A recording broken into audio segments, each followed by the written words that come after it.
Buenos días, milagroso de verlas. Digo, ¿cómo Buenos me le ha días. ido?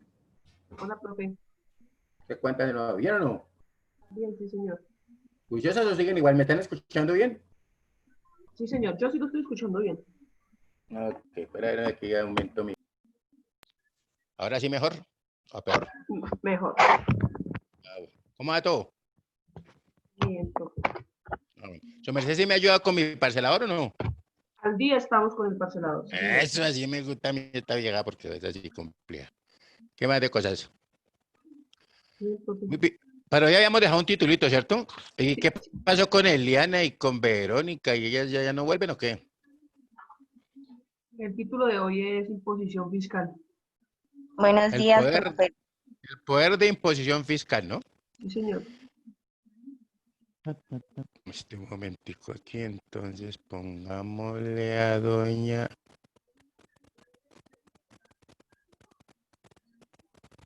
y se perdió el color. Entonces tenemos Verónica, listo, ¿cierto? Buenos días, Ali Yasmín, la Buenos tenemos días, por profe. aquí. Buenos días, gracias. Eliana Paola, Buenos días, profe. buenos días, ¿cómo está? Y Erika Geraldine,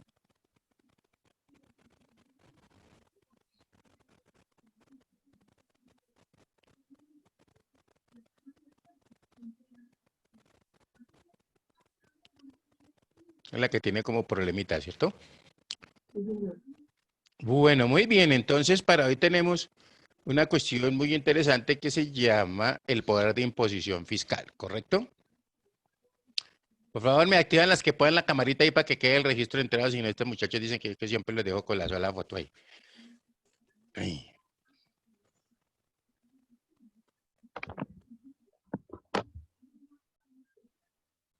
Ay, escucho que digo. Bien, bien. Recuerde que decíamos que básicamente todo lo que es ese poder de imposición, pues básicamente está en el hecho de que, pues nosotros, en un momento determinado, dependemos del Estado, ¿cierto? Hablábamos de las teorías del Estado y decíamos que simplemente por la relación de sujeción que tenemos para con el Estado, pues estamos en la obligación de pagar tributos, ¿correcto? Y les decía también que esos tributos, pues en el mismo, de la misma forma como nosotros estuviésemos, digamos, en un momento determinado, nos estuviésemos beneficiando más de determinadas situaciones, pues podía ser mayor el tributo que teníamos que pagar. Y que generalmente, pues se dice que a mayor riqueza, mayor tributo. ¿Listo? El hecho de digamos, de lo que es la imposición fiscal no es solamente en Colombia, eso es a nivel general. Digamos, de lo que más información he encontrado yo siempre ha sido la peruana, pues casi que la legislación peruana, la ecuatoriana, colombiana y venezolana son más o menos por el mismo orden. Entonces, igual, por eso más o menos uno entiende, ¿cierto? Cuando se están estableciendo determinadas leyes, bajo qué concepto lo tenemos. Entonces, ojo a esto. Escribamos ahí, si quieren ya pueden desactivar las cámaras para que no se me estrese. El poder de imposición. Vamos a colocarle ahí una. Dice así. Es la facultad, el poder de imposición fiscal, es la facultad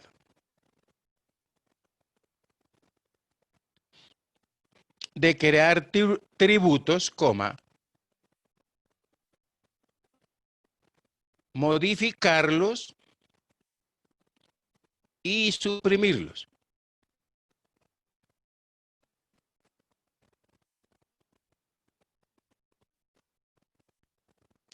Coma, esta facultad, o esta potestad, más bien, esta potestad reside en la rama legislativa del poder público.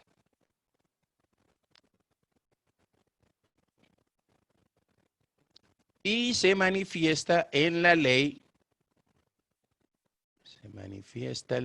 que crea el tributo.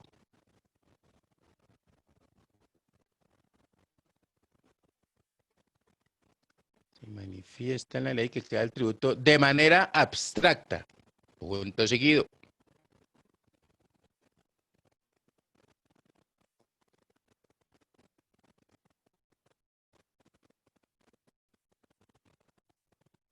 Entonces decimos que toda ley tiene dos puntos A.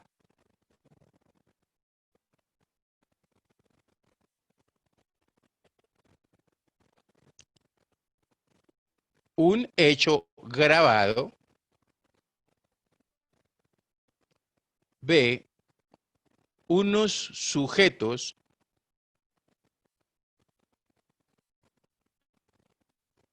C. Bases, o unas bases, ¿cierto? D. Tarifas.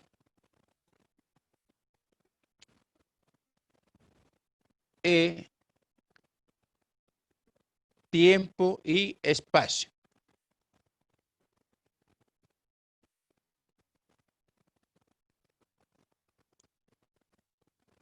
Muy bien.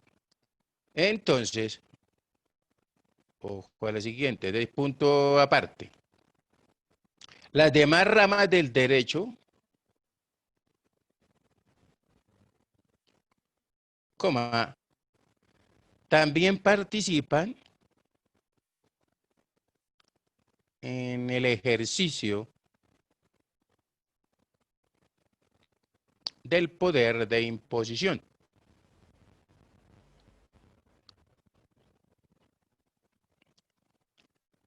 Entonces decimos rama legislativa.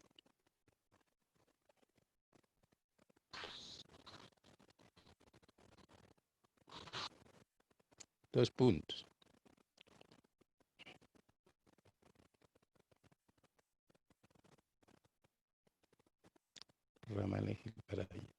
Rama legislativa, dos puntos. Ojo a esto, voy a compartirles, vamos a mirar un concepto general de lo que es la noción de derecho tributario, ¿cierto? Para que miremos cómo es la evolución y ya seguimos complementando. ¿Listo? Ok. ¿Sí me escuchan? ¿Me escucharon bien todos? Sí. Sí, señor. Sí, señor. Ok. Si no escuchan el videito, me avisan para yo poder mirar a ver qué pasa. Aquí este está como haciéndose el loco ahí.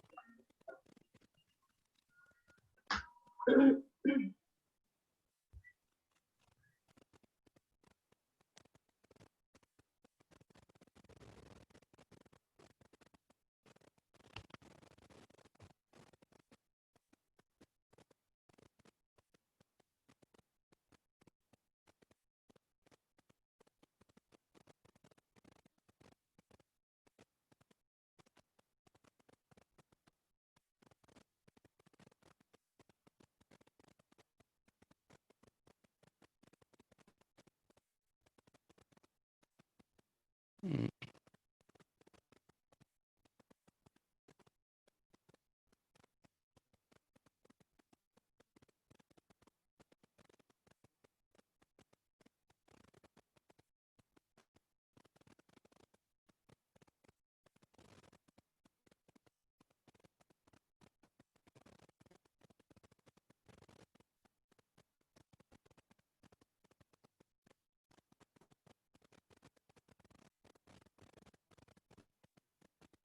No quiso funcionar.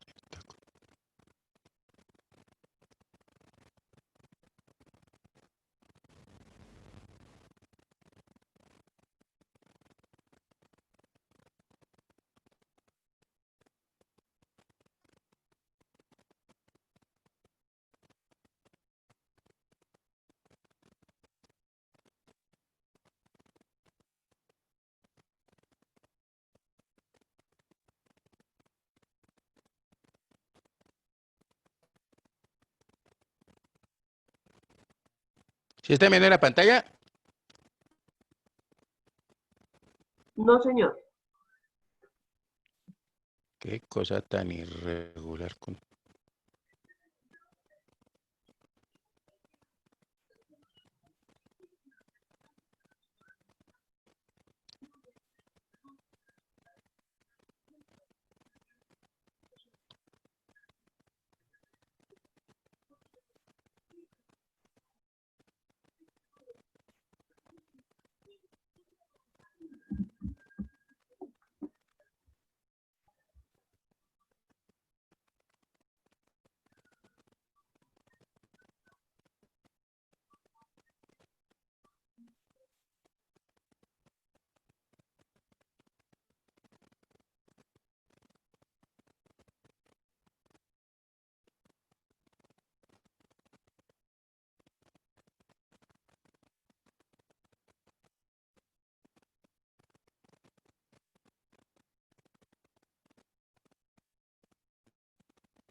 Ahora sí. Sí, señor, ya. ¿Qué dice aquí? Dice nociones de derecho tributario. Muy bien. Entonces vamos a ponerle cuidado al señor. Ya está.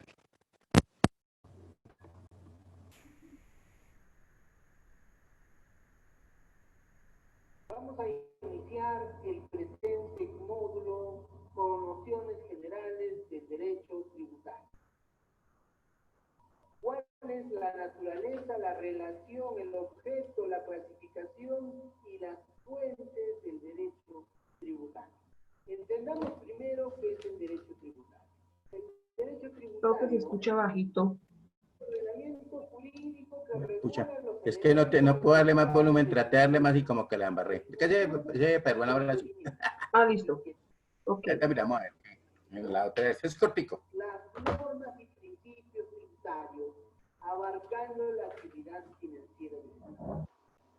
Bueno, entendido este tema, vamos a determinar la relación jurídica que existe entre el Estado y el contribuyente. ¿Qué podemos entender de la relación jurídica? Podemos entenderla como aquella vinculación jurídica que existe entre el que detenta la potestad tributaria, el Estado, y el mismo que exige su cumplimiento a aquellos llamados a cumplirla, en este caso el contribuyente. También podemos entender como relación jurídico-tributaria a los derechos y obligaciones jurídicas que se originan para el ejercicio de la potestad tributaria. Seguidamente, vamos a explicar que dentro del tema de la relación jurídico-tributaria podemos clasificarlo de la siguiente forma. La relación jurídico-tributaria de acuerdo a la prestación del tributo. Entendamos pues que la prestación del tributo es la prestación de dinero que exige el Estado en el ejercicio de su poder en virtud a una ley. En este caso, la ley tributaria a través del Código Tributario. También está la relación jurídica por la obligación de restituir, que es aquella restitución de tributos arancelarios, así como de subsidios indirectos que operan en algunos supuestos, como por ejemplo el gravamen. También tenemos la relación de los deberes formales, que son aquellos deberes que tiene que cumplir el contribuyente adicionalmente a los deberes materiales. En esto podemos entender, por ejemplo, cuando el contribuyente tiene que tener las declaraciones juradas, lleva sus títulos contables y otros documentos de obligatorio cumplimiento. Del mismo modo, podemos entender que las obligaciones formales son independientes de las obligaciones materiales. También tenemos la relación por infracción de las normas, que en este caso podemos indicar que la acción o omisión que impone o que importa la violación de normas tributarias siempre que se encuentre tipificada. La evasión tributaria, el no cumplimiento con el pago tributario, pues va a generar la infracción de normas en la cual le da la potestad a la entidad, en este caso a la autoridad tributaria, ¿no es cierto?, de generar las sanciones pertinentes, ya sean sanciones administrativas como otras sanciones de índole. También tenemos la relación de carácter procesal. Es aquella relación que tenemos que entenderla como el conjunto de normas que se encuentran en las normas tributarias que regulan los procedimientos aplicables a las controversias que derivan de la relación tributaria. Bueno, ya que hemos especificado de manera general la relación jurídico-tributaria, nos toca ahora estudiar lo que es el objeto de la relación jurídico-tributaria. A todo esto, ¿cuál es el objeto? Entonces podemos señalar que el objeto de la relación jurídico-tributaria es el tributo como parte de la actividad financiera del Estado, mediante la cual obtiene los recursos necesarios para el cumplimiento de sus objetivos. Entendido esto, cuando hablamos de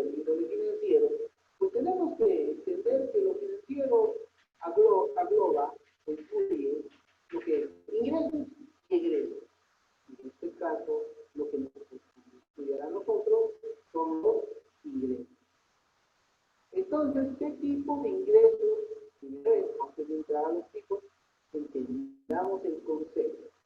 Hemos encontrado un concepto que ha establecido el Fondo Monetario Internacional, el cual señala que los ingresos públicos son todas aquellas actividades, o bueno, todos aquellos ingresos no recuperables con contraprestación o sin ellos, excluyendo las donaciones recibidas por el gobierno. Entendido este concepto, pasemos ahora a su clasificación. La primera clasificación que hemos desarrollado es la clasificación por la forma en la que se perciben los ingresos. Entonces tenemos dos, que son los ingresos ordinarios y los ingresos extraordinarios. Entendamos por ingresos ordinarios aquellos ingresos recaudados en forma permanente y estable a través de las leyes generales, y a los ingresos extraordinarios entendámoslos como aquellos ingresos eventuales que se recaudan a través de leyes especiales. Luego también tenemos otra segunda clasificación.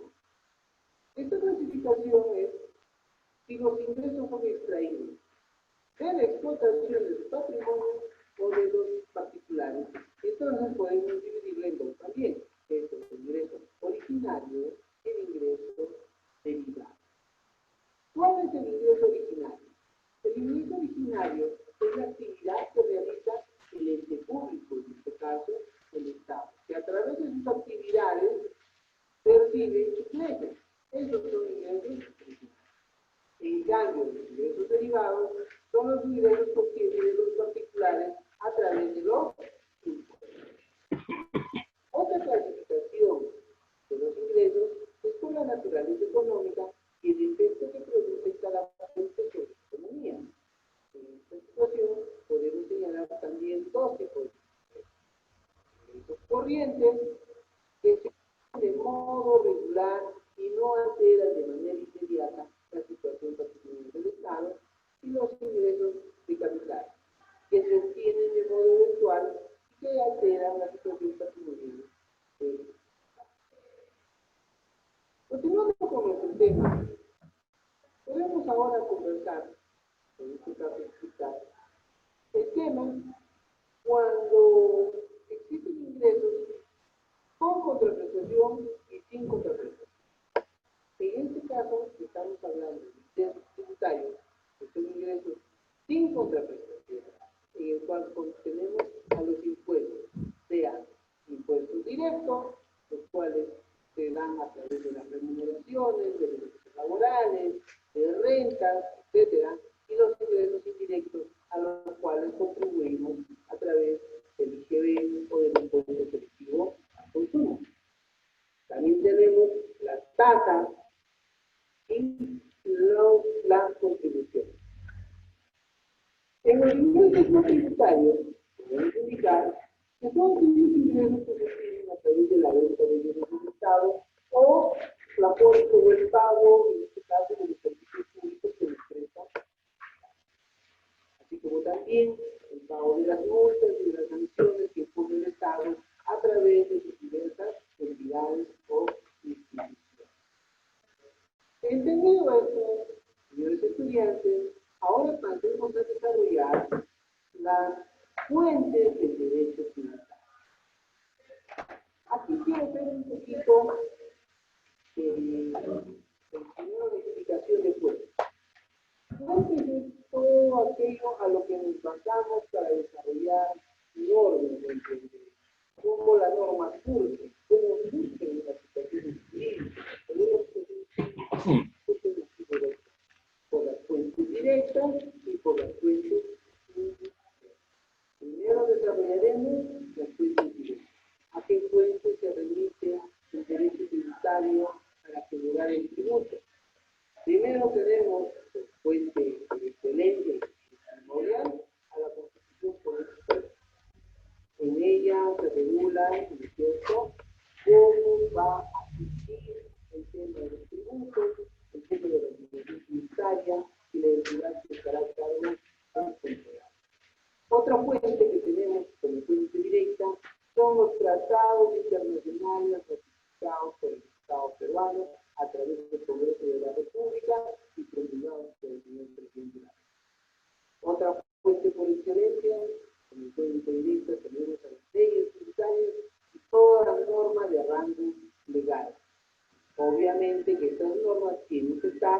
dentro del aspecto tributario.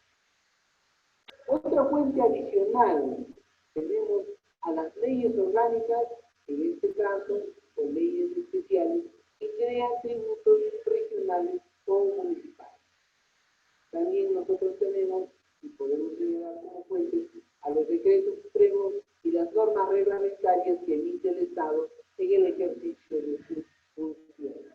También tenemos como fuente a la jurisprudencia, que es aquellas resoluciones judiciales que han sentenciado sobre casos en los cuales han existido controversias, vacíos, que han tenido la necesidad de interpretación jurídica.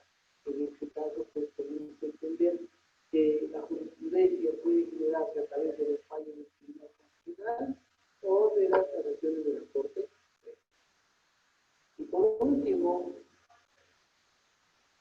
podemos indicar, bueno, en este caso, tenemos que indicar que también están las resoluciones generales emitidas por la Administración Tributaria, que tienen a ver, por ejemplo, la resolución fiscal y la doctrina de índole tributaria. Todo eso, señores estudiantes, son las fuentes a las que recurre el derecho tributario para crear normas y para crear relaciones jurídicas entre el Estado y el contribuyente. Bien, entendido ya lo que son las fuentes directas, desarrollemos ahora las fuentes indirectas.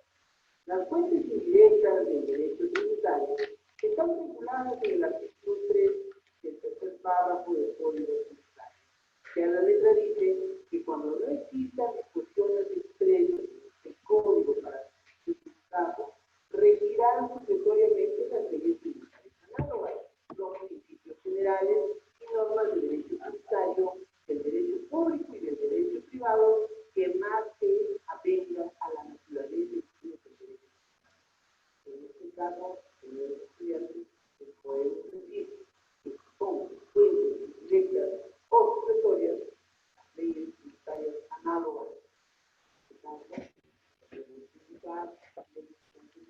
Del sistema tributario, pero que tiene la disposición en establecer tributos, los principios generales del derecho tributario y las normas del derecho tributario del derecho público y del derecho privado.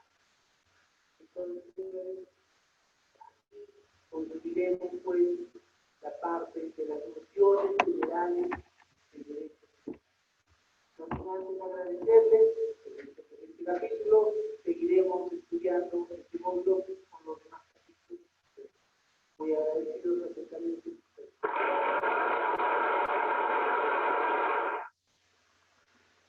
¿Cómo vieron el resumen?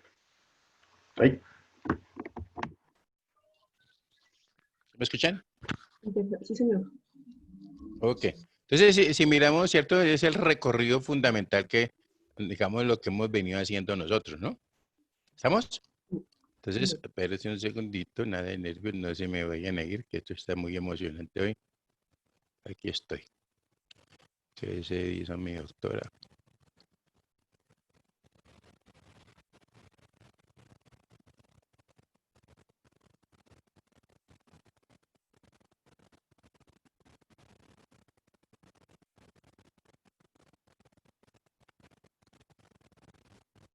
¿Están viendo la pantalla? Sí, señor. Ok. Vamos a escuchar a mi doctora, que está habla un poquito más duro. Soy profesora de la Facultad de Derecho de la PUC y esto es Enlace de Derecho.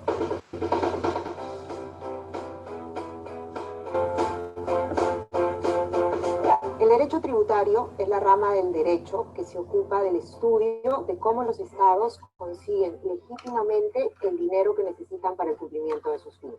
Particularmente, como especialidad jurídica, estudia principalmente el instituto del tributo y las relaciones jurídicas que se producen a partir de su creación y aplicación. Para entender el concepto de tributo, es indispensable referirnos previamente a la idea de actividad financiera del Estado. El Estado es el ente que organiza la vida en colectividad. y los intereses y las necesidades públicas que surgen por esta vida en grupo o en sociedad demandan del Estado una actuación que consiste fundamentalmente en procurar los recursos que demandan la satisfacción de las necesidades públicas. Las necesidades públicas las denominamos necesidades absolutas cuando son de imprescindible cobertura por parte del Estado. Estas necesidades públicas absolutas surgen del hecho mismo de organizar una vida como grupo e implican, por tanto, actuaciones orientadas, por ejemplo, a la defensa externa, a la organización interna que requiere el grupo o a la administración de justicia. Estas tareas las asume el Estado con rol protagónico y justifican, por tanto, su necesidad de procurarse recursos y satisfacerlas como tal. Existen también las denominadas necesidades públicas relativas, que son aquellas que consideran más bien el bienestar común, que por lo tanto son contingentes, cambiantes con el tiempo, pero que el grupo demanda por parte del Estado acciones para conseguir que se cubran necesidades tales como la educación, la sanidad pública, las comunicaciones, el transporte. Un dato importante a tener en cuenta es que, a diferencia de lo que sucede cuando los particulares realizan su actividad financiera, y es que en el caso de estos, el nivel de sus gastos depende del volumen de ingresos que tengan, en el caso del Estado, cuando realiza su actividad financiera, el nivel de sus ingresos queda condicionado por la cantidad de necesidades públicas a las que deba dar cobertura. Esto, por tanto, lo obliga a salir en búsqueda de aquellos recursos que puedan permitirle el cumplimiento de sus fines.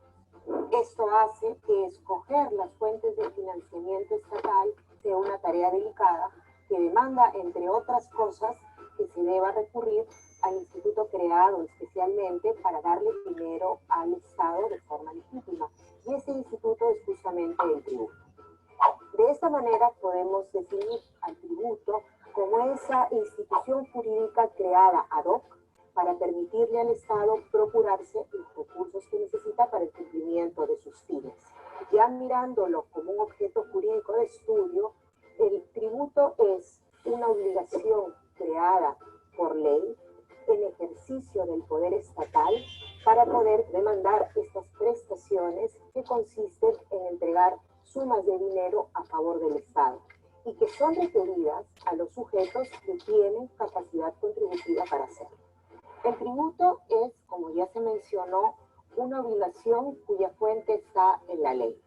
Cuando se dice que es una obligación es porque no solamente se recalca su obligatoriedad, como debe quedar claro, sino porque además el componente principal del tributo va a ser el cumplimiento de la prestación de dar una suma de dinero. Estamos hablando, como se recuerda, de esta transferencia de riqueza que va a ocurrir de parte de los particulares a favor de ellos. El tributo además tiene su fuente en la ley y este es un dato muy importante para cuidar su legitimidad. Decimos que el Estado, en ejercicio de su poder soberano, en este caso el poder tributario, está habilitado para, dentro de los límites de los principios tributarios, crear estas obligaciones a ser exigidas a los particulares.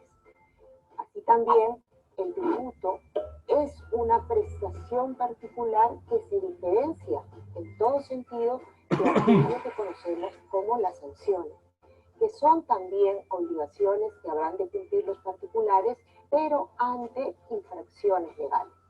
El tributo no surge en una inconducta del particular.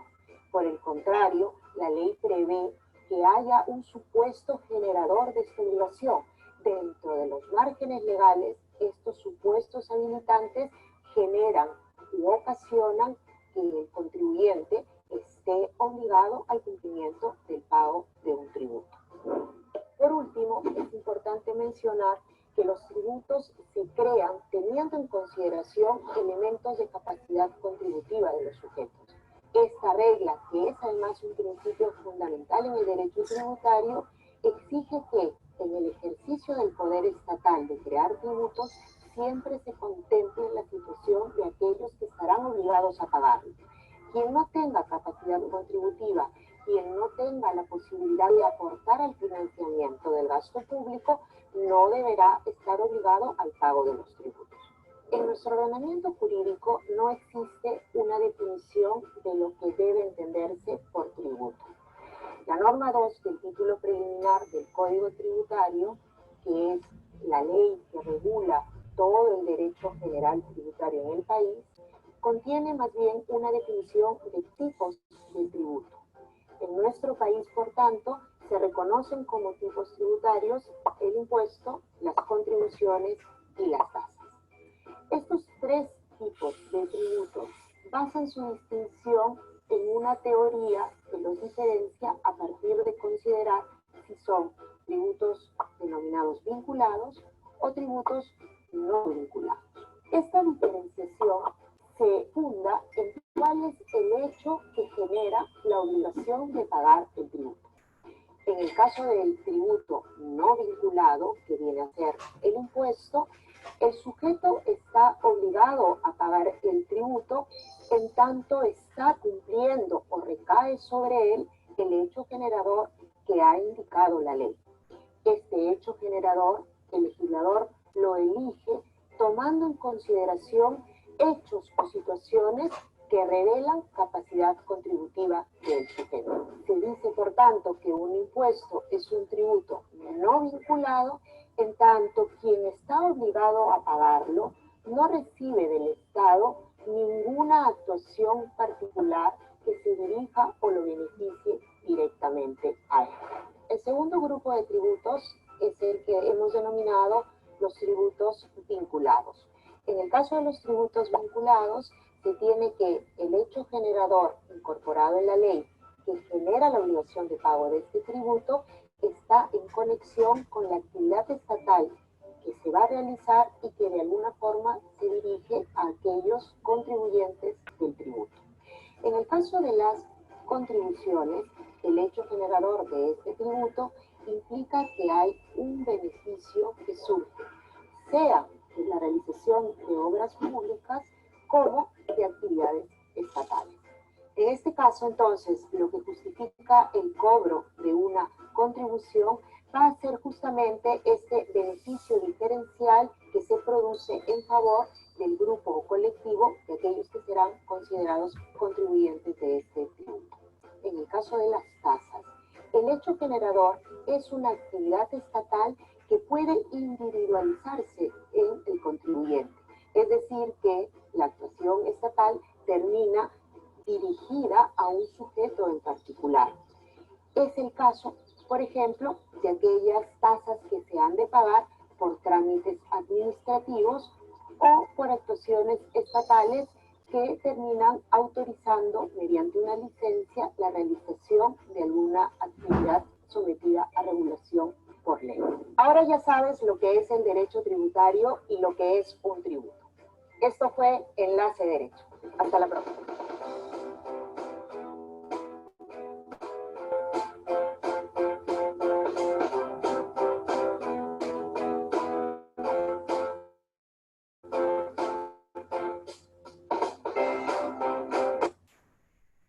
¿Hasta ahí cómo vamos? Bien, profe.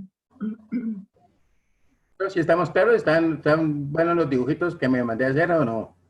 Sí, señor. Entonces, como para que entendamos un poquito más. Y ahora miremos el otro concepto y ya seguimos nosotros. Concepto.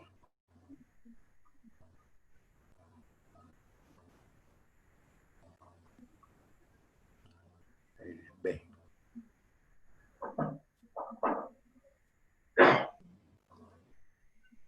Mi nombre es Humberto Medrano y soy profesor.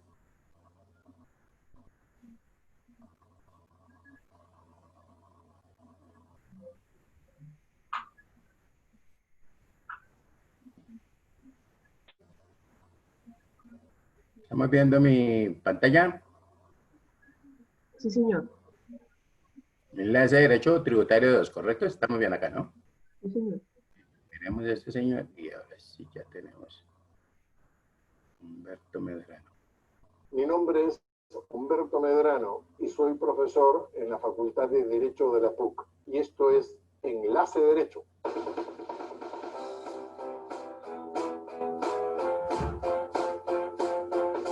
El impuesto a la renta es uno de los más significativos en el Perú y en cualquier país.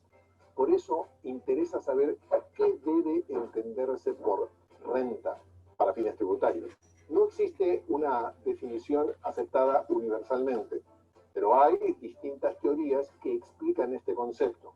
Por ejemplo, la teoría de la fuente o renta producto, en cuya virtud solo se considera como renta la utilidad periódica o susceptible de obtenerse periódicamente de una fuente más o menos durable. Por lo tanto, la permanencia de la fuente y la generación periódica son las dos consideraciones esenciales para que una ganancia o un ingreso califique como renta. Veamos los casos entonces en los que un ingreso o una ganancia o un incremento de patrimonio no califica como renta con arreglo a esta teoría. Lo más notorio es el caso de la sucesión, de la herencia o el caso de la donación. Tratándose de una herencia, fallece el padre, el hijo lo hereda e incrementa su patrimonio.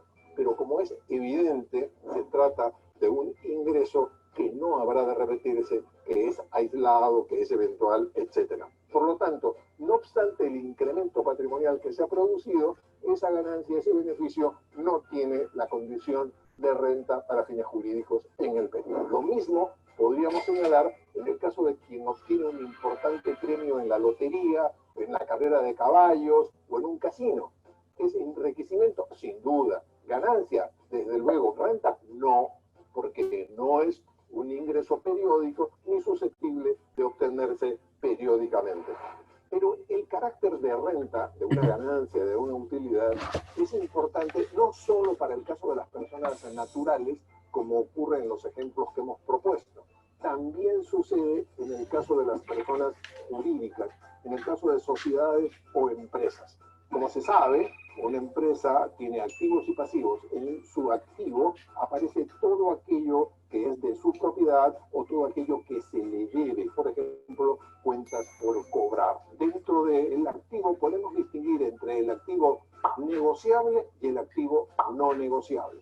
El activo no negociable o activo fijo es aquel que sirve para producir los bienes o servicios que constituyen el giro de la empresa de la cual se trata. Por ejemplo, instalaciones, equipos, maquinaria, inmuebles.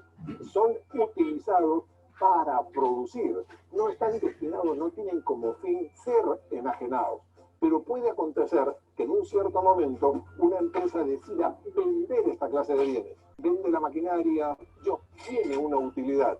Si en el territorio del que estamos conversando domina la teoría de la fuente o de la renta producto, es claro que la ganancia que se obtiene como consecuencia de estas enajenaciones no estaría sujeta al impuesto a la renta porque no tendría la condición jurídica de renta. Tenemos también la teoría del balance o del incremento patrimonial. Conforme a esta teoría, es renta toda ganancia, no importando si ella es eventual, fluye periódicamente, si se traduce en un nuevo bien. Lo único que importa es la diferencia patrimonial que existe entre el 1 de enero de un año y el 31 de diciembre del mismo año. No hay, sin embargo, que conozcamos leyes en el mundo que establezcan o que asuman este concepto de renta. Tenemos también la teoría del flujo de riqueza en el caso de empresas ubicadas en el Perú. Nuestra legislación señala que tratándose de sociedades o de empresas, se considera como renta cualquier ganancia obtenida en el devenir de las actividades de tal empresa en sus relaciones con otros particulares donde participan en igualdad de condiciones y consienten en el nacimiento de obligaciones. Sin embargo, no obstante esta definición de flujo de riqueza asumida por la ley peruana en el caso de empresas, no toda ganancia, no todo ingreso, no toda utilidad califica como renta para los fines de nuestro impuesto. Señalemos algunos casos en que eso no existe. Por ejemplo, imaginemos la hipótesis de una empresa que ha pagado en exceso un impuesto. conforme al Código Tributario, tiene derecho a solicitar la devolución. Pero no solamente derecho a solicitar que se le devuelva lo que pagó indebidamente o en exceso, sino que adicionalmente el Estado le pague intereses. Estos intereses constituyen un pago hecho por el Estado por mandato de la ley y en consecuencia no están dentro de la definición del concepto de renta que establece la teoría del flujo de riqueza. Otro caso sumamente interesante es el de la restitución de derechos arancelarios o drawback. Acontece que una empresa industrial constituida en el Perú es exportadora de productos fabricados en el Perú. Pero para poder fabricar estos productos requiere importar algunos insumos o materia prima. Al efectuar la importación de estos artículos que necesita, paga en la aduana los correspondientes derechos de importación.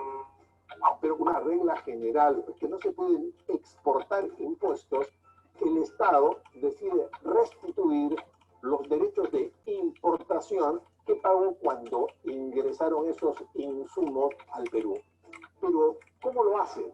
La ley establece que el exportador que importa insumos o que importa materia prima por la cual paga derechos de importación, tiene derecho a una restitución que consiste en el 5% del valor FOB de exportación. Como resulta evidente, el 5% del valor FOB de exportación resultará en la mayoría de los casos superior a el importe pagado con ocasión de la importación de los insumos. También entonces se sostuvo en un primer momento que esa diferencia tenía la condición de renta, pero el Tribunal Fiscal, con los argumentos que ya hemos señalado, resolvió que no existía renta en ese caso porque el beneficio, la ganancia, el ingreso no derivaba de las relaciones entre particulares, sino se trataba de sumas que el Estado pagaba por mandato de la ley. Finalmente, otro ejemplo interesante es lo que ocurre con las indemnizaciones que pagan las compañías de seguros cuando ocurre algún siniestro en la empresa. Sucede que conforme al derecho de seguros, nadie puede lucrar con la póliza. Es decir, que el propósito del seguro es compensar aquello que en efecto ha significado una pérdida para el asegurado, no para que obtenga beneficios. Si la empresa tiene una maquinaria, por ejemplo, de cierta antigüedad y se va a producir un siniestro, va a ser sumamente difícil que esta empresa consiga una maquinaria exactamente de la misma cantidad de años de uso, de la misma marca, de la misma condición. En esa hipótesis, entonces, se permite que el seguro se tome a valor de reposición. Y si en efecto ocurre el siniestro, nos vamos a encontrar que el bien siniestrado tenía un valor determinado, 1.000.000 de soles, por ejemplo. Y sin embargo, la compañía de seguros ha pagado a la empresa 13 millones de soles porque ese es el valor de un activo nuevo similar al siniestrado. Gran pregunta entonces, ¿constituye renta la diferencia entre el valor que tenía el bien que ha desaparecido y la suma pagada por la compañía de seguros? El legislador toma algunas precauciones y señala que para efectos tributarios el valor de esta nueva maquinaria, que acaba de costar 3 millones en el ejemplo, va a tener como costo computable el mismo valor que tenía la maquinaria siniestrada, es decir, 1 millón. Con esto se consigue que en la hipótesis de una enajenación por la empresa que recibió la indemnización, se considerará como utilidad la diferencia entre el costo que tenía el bien siniestrado y el valor que se obtenga en la enajenación. Ya sabes lo que debe entenderse por renta para fines tributarios. Esto fue Enlace Derecho. Hasta la próxima.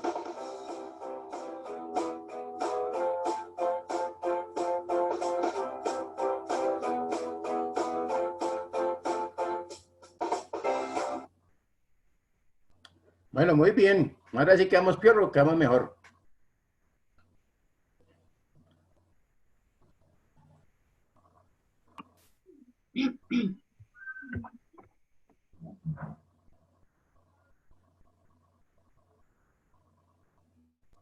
Recuerden lo que decíamos que básicamente, ¿cierto? Cuando hablamos de poder de imposición fiscal, pues fundamentalmente ¿cierto? Radica en el Estado, ¿cierto? Entonces, si nosotros analizamos, por ejemplo, la parte de, digamos, del Perú, ¿cierto? Que fue básicamente, digamos, el ejemplo que trajimos, en Colombia opera igual. Nosotros hablamos de ganancias ocasionales cuando de pronto se me gane una lotería, pues eso no es mi renta. Mi renta como tal, ¿cierto? Está circunscrita a lo que yo hago, ¿listo? Por eso es que hablamos ¿qué dijimos del poder de imposición fiscal? Básicamente, ¿qué hay, Geraldine? Ese milagroso escucharla. Buenos días. ¿Sí me escuchas? Sí, profe, ¿su merced me escucha a mí? Sí, ahora sí. Ah, bueno, ya. Qué ¿Tu bueno. merced alcanzó a estar en la parte inicial que hablamos del poder de imposición? ¿Sí? ¿Primer video? No, el poder de imposición, no, ya dije algo. No, Sí, profe. que- Entonces, Ah, bueno, lo sospeché de un principio. Muy bien, entonces, retomamos, pues, ¿cierto? posición fiscal, no, profe. Yo ingresé a las 8:16, estaban dando un video. Ah, ok, entonces miremos básicamente, los demás me perdonan un segundito, que no es mucho, entonces decimos que el poder de imposición fiscal es la facultad de crear tributos,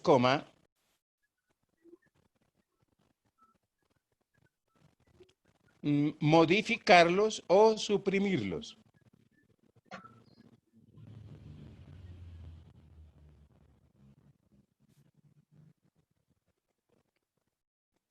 Sí, Punto y señor. coma. Punto y coma. Esta potestad reside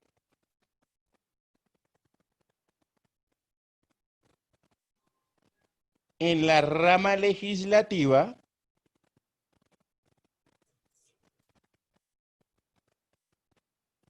del poder público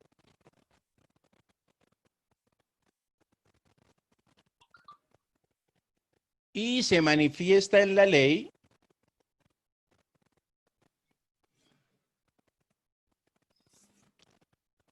que crea el tributo de manera abstracta.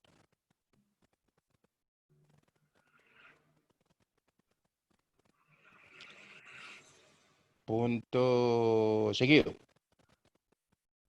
Toda ley tiene, 2 puntos A, un hecho grabado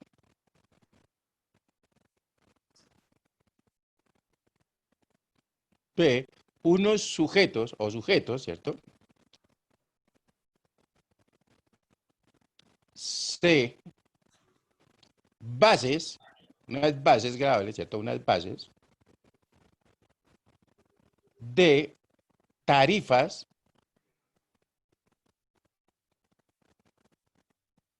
E, tiempo y espacio.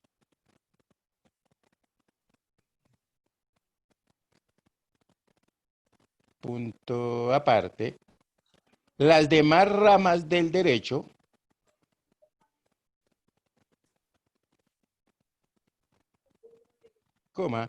también participan en el ejercicio del poder de imposición. Y escribimos entonces rama legislativa como un subtítulo, ¿cierto? Sí, quedamos ahí, Alex. Estamos ahí, ¿no? En el ejercicio del poder, ¿qué, profe? ¿Fiscal? De Rama imposición. legislativa, sí. Ah, de imposición. En el ejercicio del poder de imposición, dijimos punto aparte y escribimos un subtítulo que diga rama legislativa. ¿Listo? Ahora sí estamos en contexto. Muy bien. Ojo a lo siguiente. Nosotros hablamos, ¿cierto? De que toda ley tiene un hecho grabado. ¿Cuál es el hecho grabado? Pues aquel que yo desarrollo, ¿cierto? Y hay que mirar, ¿cierto? Sí, para que se cumpla la ley, pues debe estar, digamos, esa actividad que yo estoy realizando debe estar efectivamente grabada. ¿Estamos? Unos sujetos, ¿cuáles son? El sujeto activo, ya sabemos que el sujeto activo pues es el Estado generalmente, ¿cierto? Y hablamos de, por ejemplo, si estoy hablando a nivel municipio, ¿cierto? Pues serán ¿qué? El consejo, ¿cierto? A la final, el consejo municipal, ¿cierto? Y hablamos de, si estoy hablando del departamento, pues será también el departamento, digamos, el dueño de ese tributo. ¿Correcto? Entonces, ese sería el sujeto activo. Hablamos de las bases. ¿A partir de cuándo? ¿Cierto? Si nosotros miramos de pronto una tablita que tenemos por ahí colgada en la plataforma de las tarifas de retención, hay unas tarifas que se aplican. Recuerdo que decíamos que, o nos decía un Gildardo, que la retención en la fuente básicamente es una forma de recaudo, que no es un impuesto, es una forma de recaudo del impuesto, ¿listo? Y entonces, dentro de esas bases podemos tener, por ejemplo, que una retención que yo haga sobre honorarios va a ser desde 1 peso, mientras que una que haga yo sobre servicios, que será más o menos 4 VT, estemos hablando aproximadamente de 130.000 pesos, o de una de compras que me dice que son 27 VT, ¿cierto? Entonces depende de esas bases que me esté dando el gobierno en un momento determinado. ¿Sí? ¿Hasta ahí vamos todos? Sí, señor. Sí, señor. Muy bien. La tarifa que hace referencia a qué valor, ¿cierto? Por ejemplo, si yo estoy hablando de retención, ¿cierto? Retención es la fuente, pues voy a mirar, ¿ya bajaron la tablita de retención o no? Eh, Ahorita la miramos entonces a ver si para que la bajen. Entonces, Sí. ojo a esto. Si yo estoy hablando, por ejemplo, de las tarifas me dicen que si yo presto un servicio calificado y me hacen una retención por honorario, ¿cierto? Como persona natural, me aplican el 10%. Como persona jurídica, el 11%, ¿correcto? Si de pronto presté un servicio, también, ¿cierto? Como persona jurídica, el 4%, y como una persona natural o digamos, no, digamos, no responsable, ¿cierto? Del impuesto de renta será el 4%, ¿cierto? O no declarante, más bien, digámoslo ahí. ¿Listo? Muy bien. Cuando hablamos del tiempo y espacio, ¿cierto? Estoy hablando durante cuánto tiempo, ¿correcto? Toda la vida, 1 mes, ¿cierto? Como hablábamos nosotros de pronto de los bonos de desarrollo social, entonces también se establece una época, ¿cierto? Durante cuánto tiempo y cuánto, digamos, dónde, ¿no? El tiempo es, digamos, la duración. Y el espacio, ¿dónde? ¿Correcto? A nivel Colombia, a nivel Chía, a nivel Bogotá, a nivel Cundinamarca, etcétera, etcétera. ¿Estamos claros ahí? sí, señor. Muy bien. Entonces seguimos ahora con lo que es la rama legislativa. Y decimos, punto aparte. En esencia, el poder de imposición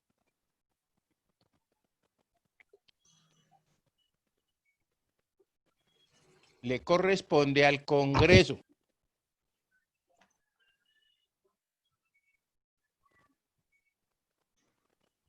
Coma. ¿Al Congreso?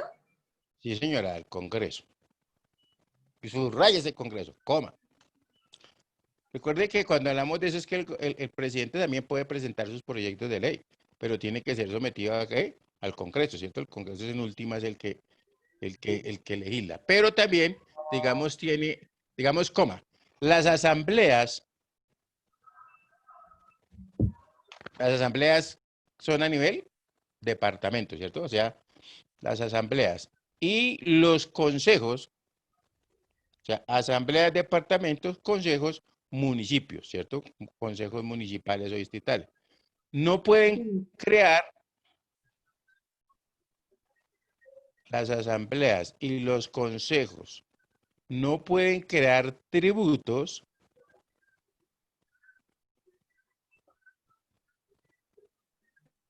de forma independiente en realidad.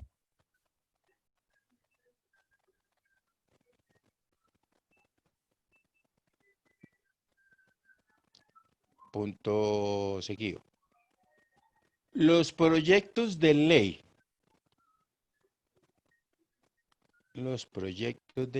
en materia impositiva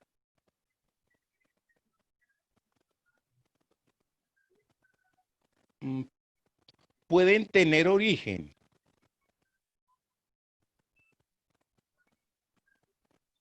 en el propio Congreso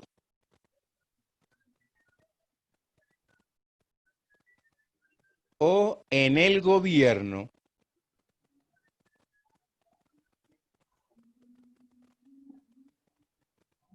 y pueden presentarse en la Cámara o en el Senado.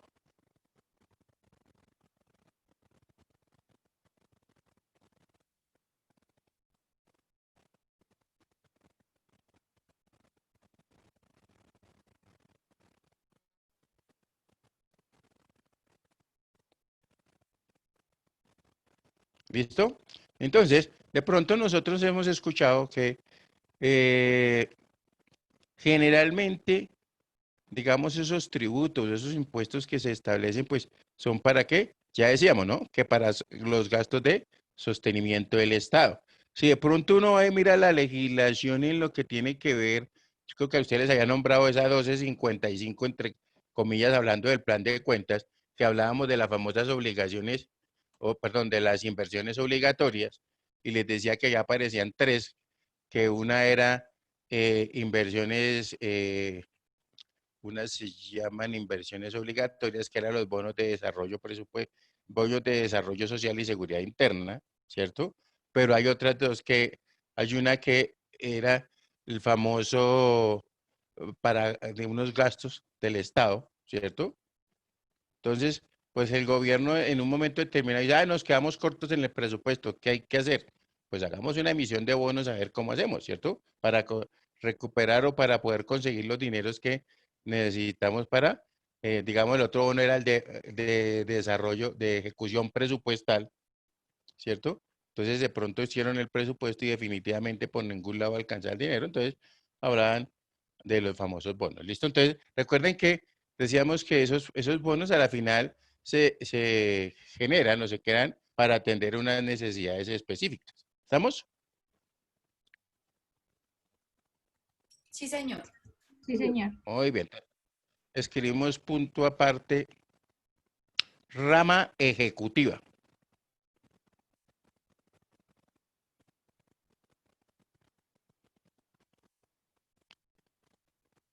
Entonces, decimos A.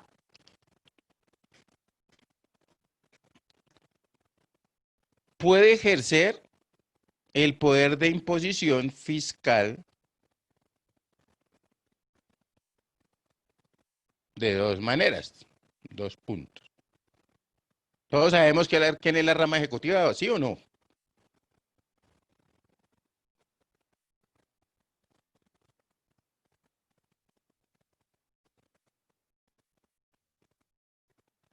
¿Correcto? ¿Sí saben o no?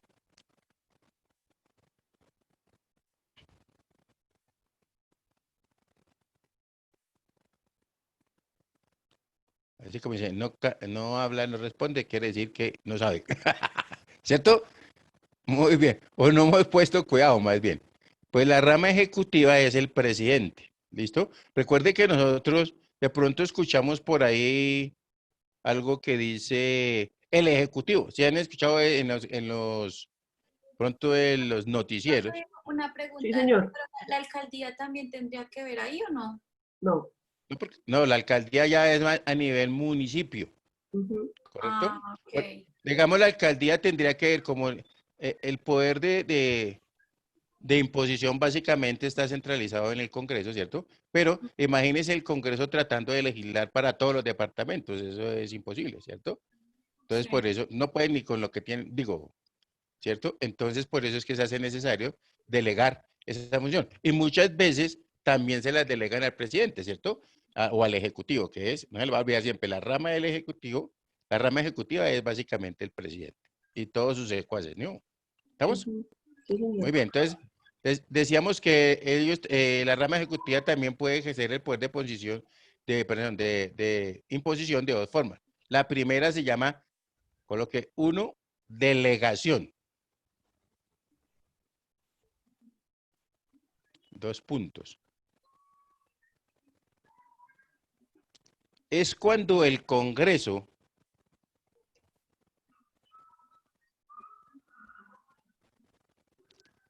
a través de una ley, es cuando el Congreso a través de una ley y en forma precisa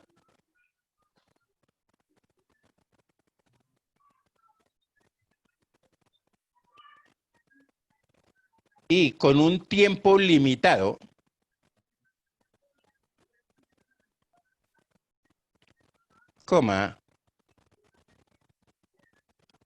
faculta al gobierno para legislar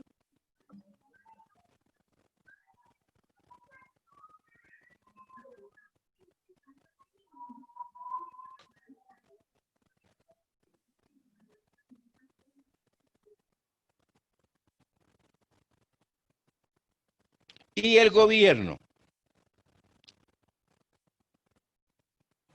desarrolla estas facultades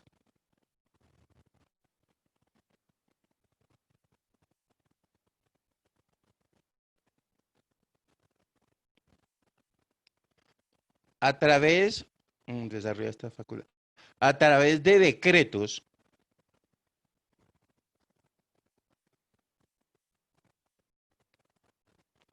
que tienen la misma categoría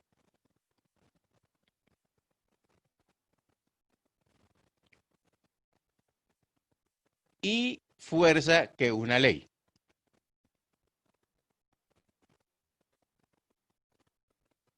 ¿Listo? Es cuando nosotros escuchamos por ahí decreto legislativo, ¿cierto? ¿Por qué? Porque el Congreso, ya decimos que, ¿cierto? El gobierno, pues, lo que hace es, a través de esos decretos legislativos, pues, digamos, utilizar la facultad que le delegó el gobierno en un momento determinado. Segundo, coloque ya A1, A2, sería atribuciones propias.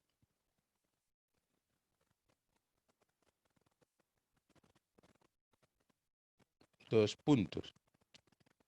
Consiste, o es el caso, en el caso, cuando el gobierno decreta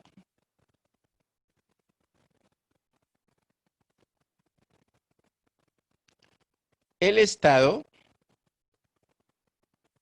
de emergencia económica, en el cual estamos, ¿qué? Actualmente, ¿no?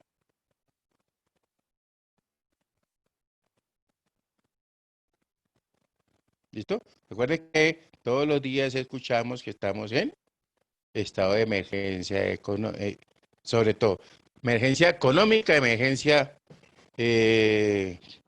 ambiental, etcétera, etcétera, ¿cierto? Entonces uno lee los decretos y siempre, pues obviamente se apoya en el derecho administrativo. ¿Estamos?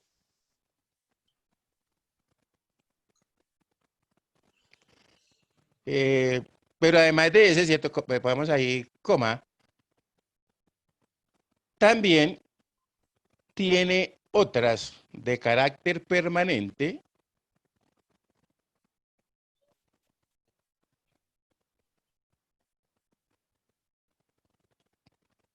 como es el régimen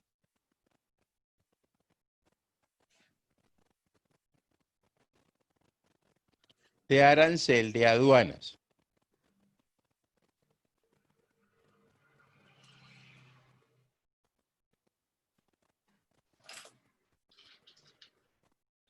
¿Listo?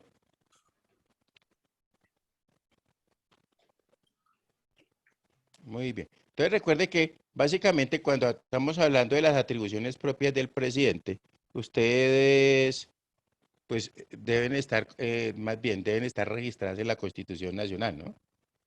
Pronto por ahí cuando hablamos del plan de cuentas, ahí dice que el presidente en ejercicio de sus funciones establecidas en la Constitución Nacional decreta, ¿listo? Todo ese tipo de cosas obviamente tienen que estar por ley, ¿cierto? Y veíamos también que no solamente es en Colombia, sino en todos los países, ¿cierto? Que no es que el gobierno o el ejecutivo, más bien, ¿cierto? Pueda cada que él quiera hacer, quedar impuestos, sino que tiene que tener algo digamos, o crear leyes o crear decretos, etcétera, etcétera, sino que tiene que estar fundamentado en la Constitución. Y por eso decimos que, pues ya miraremos lo de la rama jurisdiccional, pero entonces coloquemos B, competencia tributaria.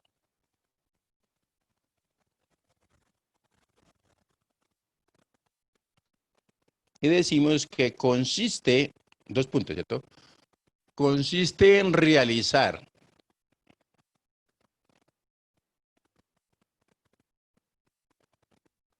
todas las actuaciones necesarias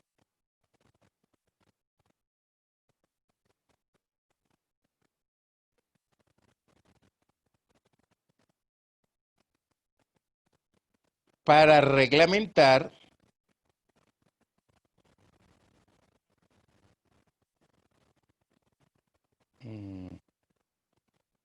las normas tributarias de carácter general, coma,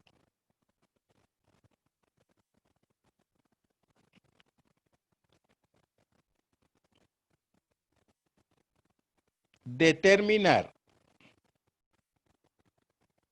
individualmente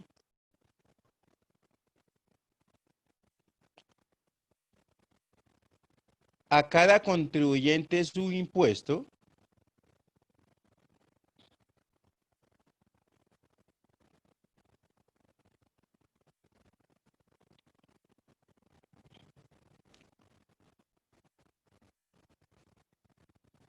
coma, recaudar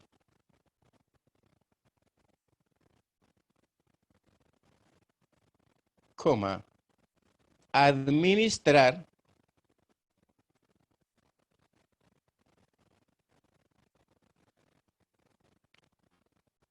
y resolver reclamos.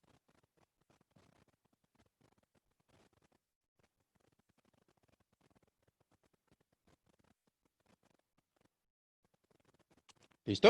Entonces vamos al cuento, ¿cierto? Obviamente yo tengo que tener una competencia, ¿cierto? Si estamos hablando de tributo, pues obviamente será de una competencia tributaria, ¿listo? Pero al igual, de pronto ustedes en los noticieros en estos días han escuchado de pronto que cuando el presidente dice que va a hacer tal cuestión, ¿cierto? Dice, pero también depende de quién, de el alcalde, ¿correcto? Porque el alcalde tiene una competencia tributaria, ¿correcto? Lo que pasa ahorita con doctora Claudia, ¿cierto? Recuerde que él dice, bueno, vamos a ver toda esta cuestión, pero es un momentico, esperemos a ver qué puede estar pasando porque la competencia tributaria, pues, digamos, perdón, la competencia de todo el manejo del distrito capital es de ella. ¿Estamos ahí? Entonces yo puedo tener una idea general, pero es que yo no puedo pasar por encima digamos, o si no, ¿para qué se tendría la persona, no? Es como cuando de pronto, si uno mira esas competencias en las organizaciones o en las empresas, a veces sucede, ¿no? Que ahí de pronto uno es, vamos a dar que el empleado que desarrolla la labor, pero hay un jefe, ¿cierto? Y de pronto hay un vice, ¿cómo se llama esto? Habría un subgerente y un gerente. Entonces, de una vez salta usted todo. Entonces, si usted hizo las cosas y de una vez quiere llegar hasta el gerente, pues entonces, ¿para qué están los otros? Y muchas veces ellos se sienten ofendidos porque usted, ¿cierto? Se saltó. Eso es lo que se llaman los famosos conductos regulares, ¿correcto? Que también existen en la mayoría de empresas, ¿no? Entonces, uno tiene que mirar esos conductos regulares antes de ponerse o sea, mirar a ver hasta dónde, ¿cierto? Hay que cumplirlos, porque para eso están. ¿Estamos ahí? Entonces, esa es la competencia. Si de pronto hemos mirado algún documento que expide alguna entidad del gobierno, ¿cierto? Por ejemplo, yo hablo aquí del Servicio Geológico Colombiano, ¿cierto? Ellos nos hablan a nosotros de la competencia que tienen, por ejemplo, para hacer las auditorías de si se está llevando a cabo el manejo de las fuentes radiactivas adecuadamente, o bueno, todo ese tipo de cosas que puede manejar una persona en un momento determinado. Lo mismo pasaría también digamos, en el caso de las alcaldías, que ustedes si de pronto se acercan a un éxito, a un al costo, a un jumbo, bueno, un almacén eso de una grande superficie, ustedes van a ver que cuando le están pesando los artículos, ustedes ven una estampillita ahí que dice revisado, calibrado, supervisado, lo que sea, por el Bogotá, ¿cierto? Por la alcaldía, porque pues obviamente tiene que también dar la garantía de que esos equipos están cumpliendo con lo que son las normas. ¿Estamos claros? Sí, señor. Muy bien. Ahora, miremos de punto aparte, la rama jurisdiccional.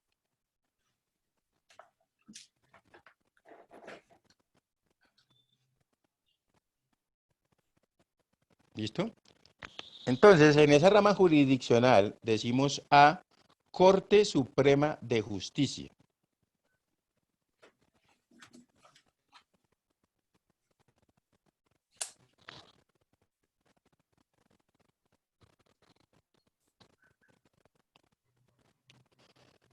Entonces decimos 2 puntos.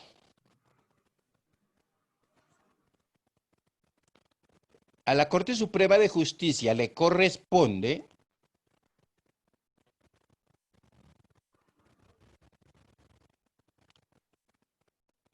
vigilar la constitucionalidad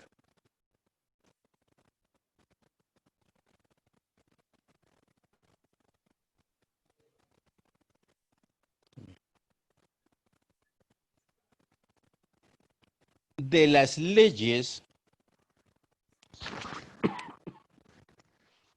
que crean tributos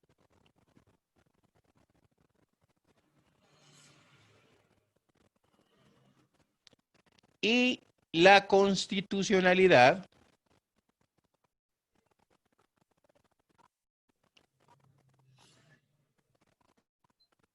de los decretos con fuerza de ley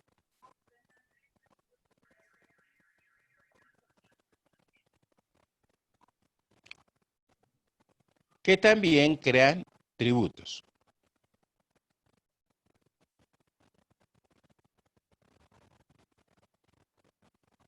¿Listo? Entonces, de pronto ustedes también han escuchado, no, es que eso no se puede hacer, ¿cierto? Algún abogado resulta ahí, eso ahí se encuentra algo inconstitucional, y esa ley es inconstitucional, ¿cierto? Porque al hacerle la revisión, estaba yendo más allá de lo que decía la Constitución, o de pronto la Constitución Nacional lo establecía como una prohibición, por ejemplo, ¿correcto? ¿Estamos ahí? Sí, señor. Ujú. Además que recuerden que siempre se ha dicho que así no queramos creer, pero que se dice que la Constitución es la voz del pueblo, ¿no? Que todo lo que está establecido en la Constitución es porque nosotros Sí, señor. participamos en esa. Así no lo hayamos hecho directamente, pero sí, pero igual votamos por ello, ¿no? Sí. ¿Listo? Entonces, es fundamental, sí, porque es que ahí es donde se pega la mayoría de los abogados, ¿no? Entonces, aquí, digamos, hay una costumbre de que sale una norma, ¿cierto? O una ley, e inmediatamente alguien está buscando cómo tumbarla, ¿no?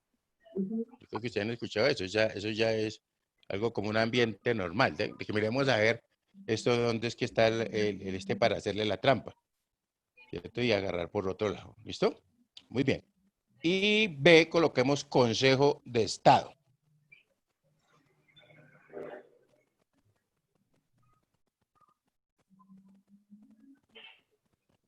Y decimos 2 puntos. Participa de 2 formas.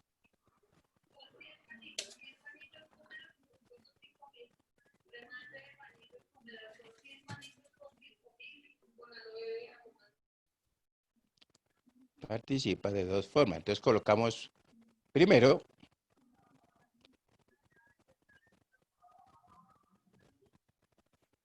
es el encargado de vigilar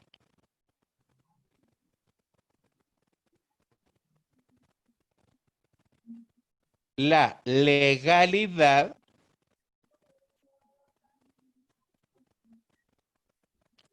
de las normas o de los decretos, ¿cierto? Que crean tributos.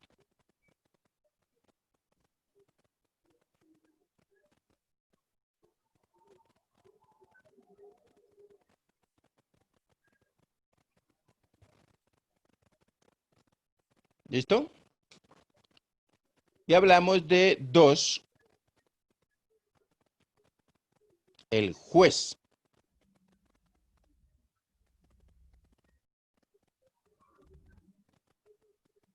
Dos puntos. Pues resuelve los conflictos que se susciten o se presenten. Resuelve los conflictos que se susciten entre el Estado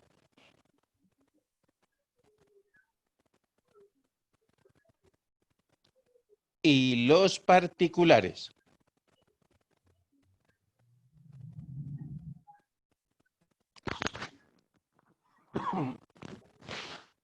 En relación con los actos administrativos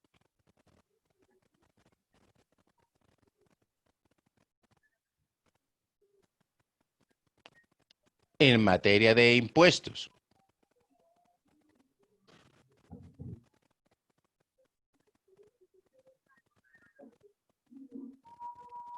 Punto seguido. En primera instancia,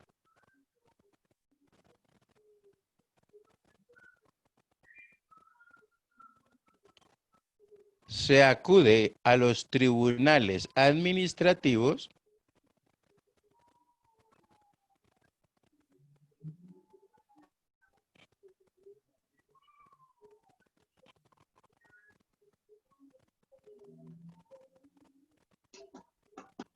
y posteriormente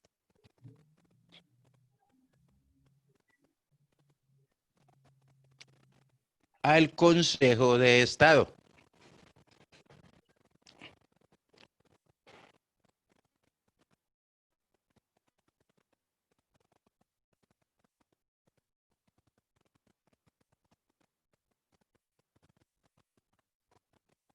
¿Listo? Muy bien. Entonces, ojo a lo siguiente, ahí tenemos varias cosas, ¿no? Cuando me dicen a mí que el Consejo del Estado básicamente participa, ¿cierto?, de dos formas, y que uno es la vigilancia de la legalidad. Es que se dice que, ¿qué? Que todo impuesto, ¿listo?, debe ser creado a través de una ley. ¿Está claro lo que estoy diciendo?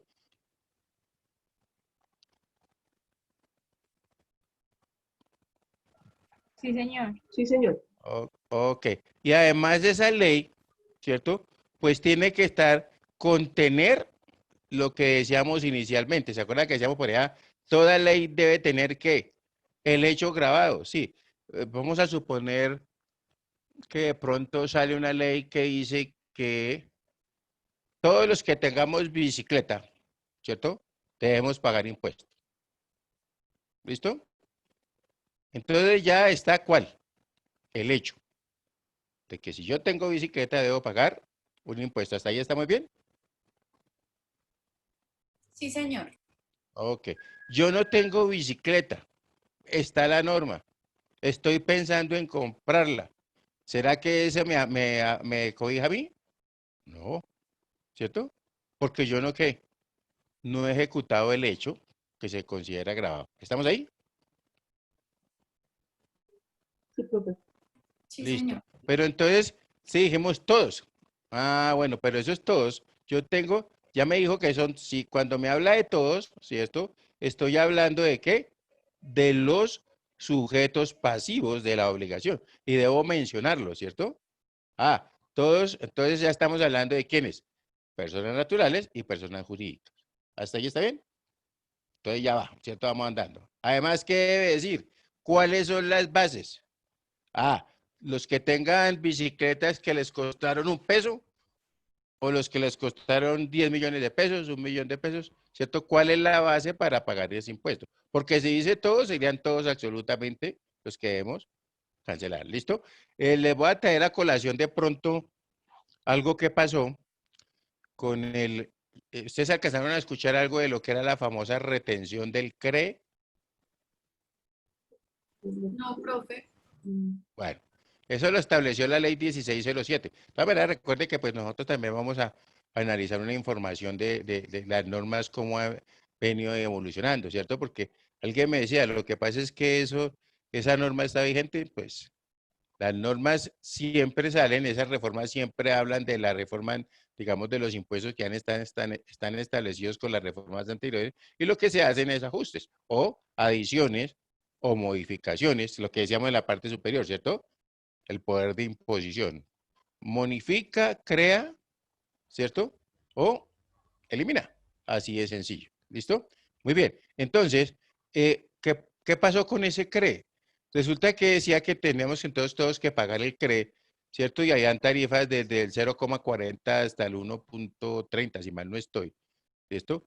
Y que después se reemplazó con una autorretención. Pero en el momento que se estableció la norma decía que todo, entonces yo decía, pero bueno, si yo envío al mensajero a comprar una panela, el hombre, ¿cómo hace para sentarse a sacarle el 0,4 o el 0,80 a esa compra de esa panela?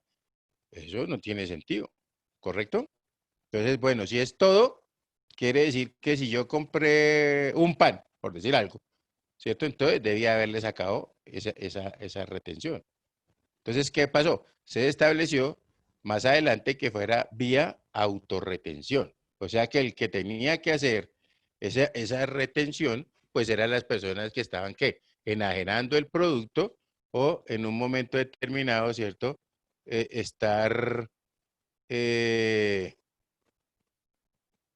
estaba enajenando el producto, ¿cierto? O la que lo estaba, digamos, vendiendo, básicamente.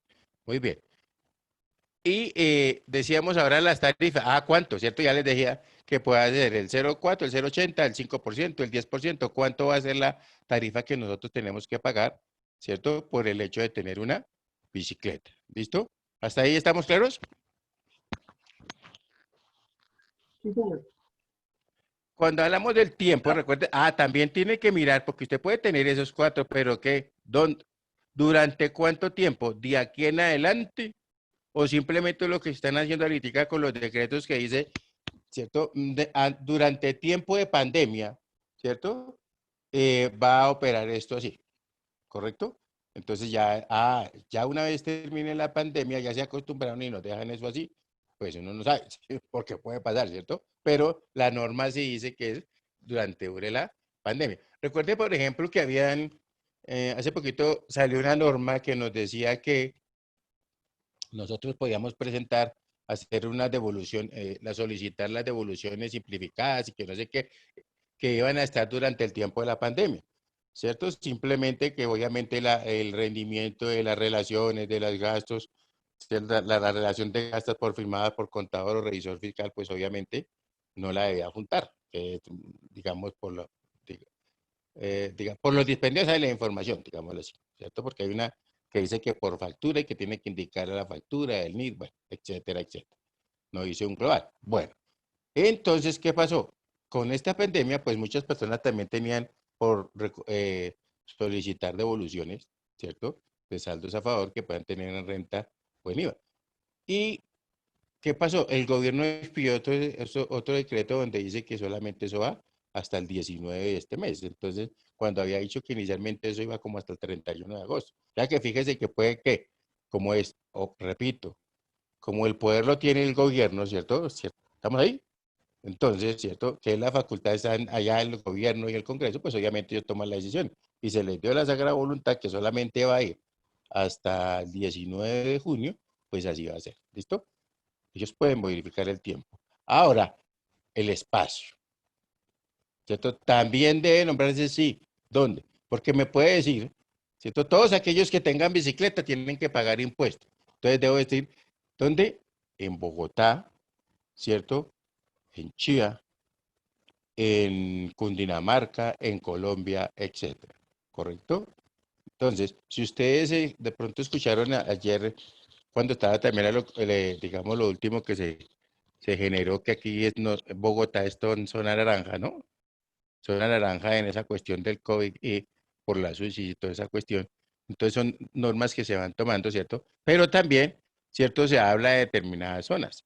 Inicialmente se decía de que todo Bogotá, no, se está hablando por allá que es en Engativá, digamos, donde está donde está, digamos, presente la mayor cantidad de contagios. ¿Estamos? Y lo mismo pasaría cuando yo estoy hablando de una norma de impuestos, cuando, ¿qué vamos a pagar? De pronto han leído, de pronto sí han leído, ¿cierto? Lo que pasó en el Nevado del Ruiz. ¿Se acuerdan de esa cuestión? Entonces, cuando hubo una tragedia, ¿cierto? Desaparecieron ciudades y el gobierno expide normas, por ejemplo, diciendo que ¿qué? Las personas, las nuevas empresas que se generen en esos sitios donde han habido eh, desastres o catástrofes, ¿cierto? Pues van a tener una exoneración de impuestos durante tanto tiempo. Entonces, fíjese que también está, ¿cierto? Sacan una ley que nos dice que de acuerdo a esa ley, entonces nosotros nos vamos a estar exentos o exonerados de impuestos durante un determinado tiempo. ¿Hasta ahí vamos? Sí, señor. Muy bien. Entonces, ojo a esto. Ustedes tienen por ahí Mañana tenemos parcial, ¿no? Ya miraron la plataforma, más les vale, porque esto yo como que no miran nada. Sí, ahí está la plataforma. Ok, entonces para que estén pendientes de eso, por eso quise traerles como a colación como este recordario, pues para que miremos si nos vaya bien en eso. Sin embargo, pues el parcial pues vamos a hacer muy sencillito. Y si no, miro a ver qué me invento, que eso yo para inventar soy un tigre. Pero mañana hay parcial, ¿listo? Listo, Para que profe. estemos pendientes. Lo importante es que nos vayamos metiendo un poquitico como en el cuento de esto, ¿cierto? De todas maneras, a ellos ya les he colocado también los videos. De pronto si han tenido la oportunidad de verlo, pues ahí hay, como eso no es un canal propio de esto, sino básicamente se suben en YouTube, pero ahí se le están colocando en la plataforma también para que ustedes tengan la oportunidad de ver todas las groserías que decimos y todas las cosas que hacemos. ¿Listo? ¿Estamos claros? Sí, señor. Sí, Ujú. señor. Por eso también es que les digo que hay que dejar evidencia. Uy, pucha, ya me toca irme a Alice. Sí, señor.